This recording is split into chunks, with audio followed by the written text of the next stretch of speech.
শ্রেষ্ঠ বলেছেন, তুমি যাকে আমার চেয়ে বেশি ভালোবাসবে আমি তাকেই তোমার থেকে দূরে নিয়ে যাব এবং তোমাকে একা করে রাখবো। তিনি আরো বলেছেন, কখনো বলবে না তুমি তাকে ছাড়া বাঁচবে না, তবে তাকে ছাড়া আমি তোমাকে বাঁচাবো এবং পিছনের অনুগত সব আবেগ পুড়িয়ে নিয়ে তোমাকে দিব্যি সামনে নিয়ে যাব। তুমি কি দেখো না, ঋতুরা বদলে থাকে, ছায়া দেয় যে গাছটা শুকিয়ে গেছে, তোমাদের ধৈর্য হারিয়ে যায়, কিন্তু তোমার চেষ্টা ধৈর্যশীল এবং পরম দয়ালু। সেই ঝরে যাওয়া পাতার ঢাল থেকে আবারও সবুজ পাতা গজায়।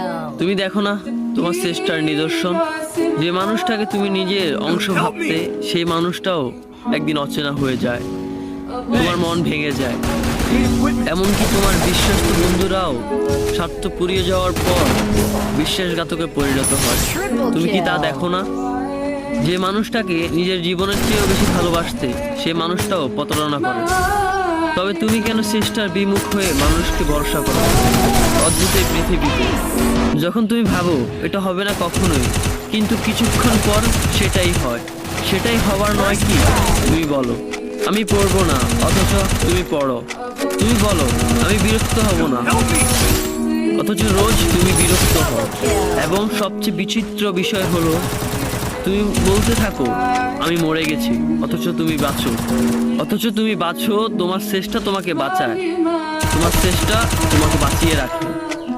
তো শুকরিয়া আদায় করো তোমার সেই সৃষ্টিকর্তা মহান রব্বুল আলামিনের।